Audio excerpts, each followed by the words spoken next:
Hello guys, how's it going? My name is Darren and Seething Shore is finally released. Oh my god, I think I've had the most amount of fun ever in BGs within the last 2 days. Holy crap, dude. This is even better than when it was in the alpha. The fact that we get to play it and the fact that it works and the fact that it's so fast paced, and I think Blizzard got a fairly decent, I guess, basis for what they wanted to do, how they wanted to play, the balancing behind it, the nodes that are spawning, all the different zones, and it has so many things to talk about. So is Seething the Shore actually good, or is everybody simply excited about it because we finally got a BG after like 4 years, however many years it's been since the last Battleground, however many years since the last BG that came out back in Pandaria? Is it actually good or is it not? And I guess in this video I want to talk about 5 things that I think make the BG good. 1, we got a new BG. Simple. We got a brand new Battleground. Whether it's good, whether it's not, it's good to give PvPers more stuff to do. I mean, when you do PvE content, there's a lot of stuff for you to do. You can go and attack this mob, you can go do this boss thing mechanic, you can do pick up items and whatnot. There's a lot of PvE style mechanics. But when it comes to player versus player, you are giving players a reason to fight each other. You're giving them nodes to fight over, the importance to these nodes, and the reason to attract both Horde and Alliance, and whatever happens, happens. And I feel like Blizzard did this pretty well in this 3 type of node, capture the flag-ish style, capture the node, very fast-paced, very sporadic, very different BG that keeps changing. You don't have the same situations on the same map, as the map has a lot of different areas for you to work with. There's the hills, there's the beach, there's the Greenland, there's the rocky mountainous area, there's the waterfall, there's a lot of spaces for you to fight. And every single fight you go, every time you launch out of the ship, it's different. The map keeps changing, which I think is another great concept. But the fact that it's all new, that the experience is all new, I think overall it makes a lot of PvPers happy. So a great BG, the fact that we have one is a great thing that one is being added into the rotation. The second part I like about this BG is the variance of it. It feels in a way, and this is my friend, he pointed this out, in some way it feels kind of like one of those battle royale games. Think Fortnite or PUBG. I mean, you don't really spawn at the very start and you need to go find your armor and gear and spells and then try to see who can win. Whoever gets the Dacia and runs around, drives around in the car, you know, survives the longest. It's not quite to that point. But the games are different. It feels like every time you queue into it, the situations are going to be different, mainly because there's so many unpredictable variants where you might just zone in, and then you have the nodes all on your side. You might zone in, and you have to fight for the nodes because Alliance has them. You might zone in, and the nodes are all contestable, so now you have to split up your teams, you have to split up your groups. The buffs and where they drop, like the Berserk buff, the Speed buff, the Heal buff, all of them are varying. They might drop at first by the waterfall, then they might drop by the beach, they might drop on the bridge, they might drop in the mountains. And you're fighting for all these zones in various different locations, and even the spawn points are always moving though, always rotating clockwise. Pretty sure it's clockwise, could be counterclockwise. Anyway, the map has so much replayability that it's not even funny. You make you in the morning and you might have one experience with it. You make you in the evening, your experience might be different. It won't be simply just, oh, the Horde stomped the Alliance and then the next day the Alliance stomped the Horde. It'll actually be your situations, the nodes you'll be fighting over, how many people you'll be fighting over, will you have the nodes close to you, which buffs will be available. It's all different. They added so many elements that can be different to this BG that makes the same old experience new and exciting and continues to stay new and exciting for quite a while, and I really appreciate that.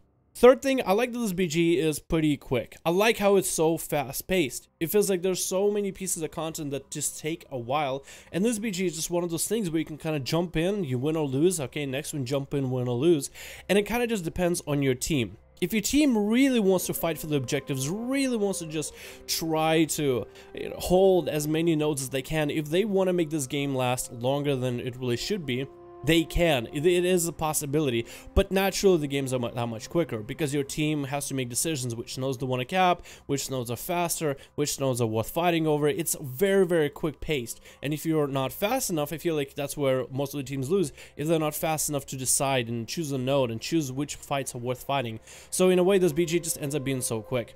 And I feel like that's good. It really takes away that aspect of, hey, you're in Warsong Gulch. Your team just can't get out of the spawn, spawn camp, out of the spawn, because they're being camped by the other faction, and the other faction simply has no reason to cap the third flag. So you got options. You either can wait the 15 minutes of the BG while arguing with the rest of your team, and maybe getting a slip away to just run around and explore the map. Maybe take the flag back when no one's looking, or something along those lines, or quit. And this BG kind of just allows teams that are winning, that are losing, that are fighting, that whatever, to just end the game, go into the next one, end the game, go into the next one. So I really kind of like the pacing. It feels like you can really grind out a bunch of BGs with just this map alone. Number 4 is, I like the fact that this map has so many different geographical locations to fight on. And that's really comes down to the world PvP aspect of the game. We all know, if you're playing right now in Legion, if you're enjoying World PvP, you're probably just running around with the most powerful Legos, the most powerful 2-piece, 4-piece set bonuses, maybe the strongest trinkets in the world, and just one banging people left and right. Maybe you're a Red Paladin with a massive Scourge Wing, just one judgment, and that's it. They are basically done for. So that's World PvP in a nutshell. What I like about Seething Shore as well as Terror Mill vs. South Shore is they add an element of World PvP where you don't have pillars, you don't have rocks that you hide behind the whole time, you don't have tombstones, you don't have carts, you don't have boxes that you're just LOSing the enemy. You kind of have this open field. You have the waterfall, you have a bit of a bridge area, you have the rocks, the mountainous area, you have the beach that's just full open, some slopes to each side. There's so many ways to play this BG like a World PvP area. There's just so much variety that kind of is non-arena based. That makes you feel like it's a World PvP experience with the stat templates, with the honor talents all involved. It feels like there's just so many ways to play, and classes that, let's say, have a lot of mobility or teleports can utilize so many of these areas with World PvP. I feel like this kind of openness allows a lot of classes to be a lot more creative. It's not really as much as Warsong Gulch. I would say Warsong Gulch is a pretty open map, but even that map has a lot of these PvP LOS areas. For example, in an arena, you mostly have a flat surface that you walk on, maybe some elevation to it depending on the map, and LOS points where you have the pillars. And all you do is hide behind the pillars. After a while, pillars really do become a bit obnoxious. It's like, okay, well, okay, hide behind pillar again. All right, hiding behind pillar some more. Okay, he's still hiding behind the pillar. It's getting really annoying. With these kind of openness of the map, if you do find some LOS points, they're not there at every corner. They're not strategically placed. It's not like you can really have too much strategy to it. It's a lot more reactive. You get in combat, the battle moves from down on the beach up towards the mountainous area as one of you tries to run away from another, and now the tables have turned. You have the bridges, you have the high areas, low areas, where classes with a lot of mobility can take advantage of it and have a lot of fun with it. And that aspect, I feel like, adds so much fun to the game, adds so much unpredictability, and so much creativeness in how players can utilize the map and its contents in order to generate a little bit of their own fun and a lot of the betterment of the game for themselves. I really love that aspect. And finally, I feel like this map is simply gorgeous. I know that I'm somebody who mostly talks about PvP. I would probably end up talking about the balancing of the game. Oh, the nodes are they spawning quick enough? Oh, the ships, oh, the water, is it slowing down your movement too much? Oh, it might be water's a bit deep here, so you're slowed down and Blizzard needs to fix. I don't want to talk about none of that. I do want to talk about the fact that this map is a brighter color than most of the other maps. If you take a look at most World of Warcraft maps, either they have a vanilla aesthetic where a lot of the colors and a lot of the textures are a little bit older, maybe the colors themselves are a little bit dimmer and duller. But this map, it just uses so many vibrant colors.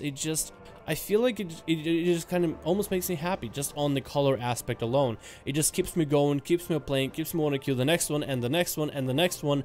The big bursts combined with the sporadicness of the map as well as the aesthetic of itself.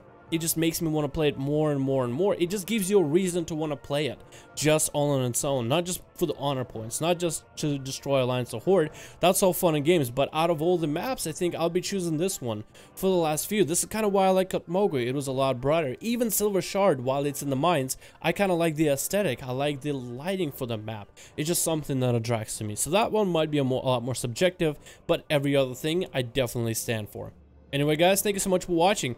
What are your thoughts on Seething Shore? Do you guys like it or not your cup of tea? What do you not like about it? Be more specific in the comments, not just say, oh, this map sucks, I lost a couple times. No, tell me what you don't like about it. Tell me what you don't like about this beautiful map with the various gameplay that I feel like has everything we wanted. Out of all the BGs that we could have had a much worse BG since last one we had 4 or 5 years. So the fact that we got one as good as Seething Shore makes me honestly super excited about BFA PvP. Anyway guys, thanks so much for watching. Hope you enjoyed. As always, if you like this video, go ahead and give it a like. Likes allow my videos to reach a wider audience and grow the channel, so that would be very much appreciated.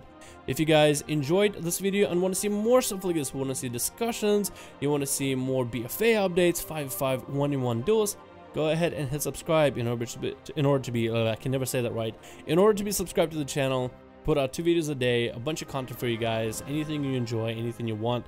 And if you guys want to catch some of the streams, today we should be having a day off of the stream, but tomorrow will be 5v5 1v1 EU Alliance duels. So if you guys want to catch those, go ahead and hit the notification bell down below in order to be notified on every time a video or every time a live stream goes up and goes live. Thank you guys so much for watching. Hope you enjoyed, and I'll see all of you in another video.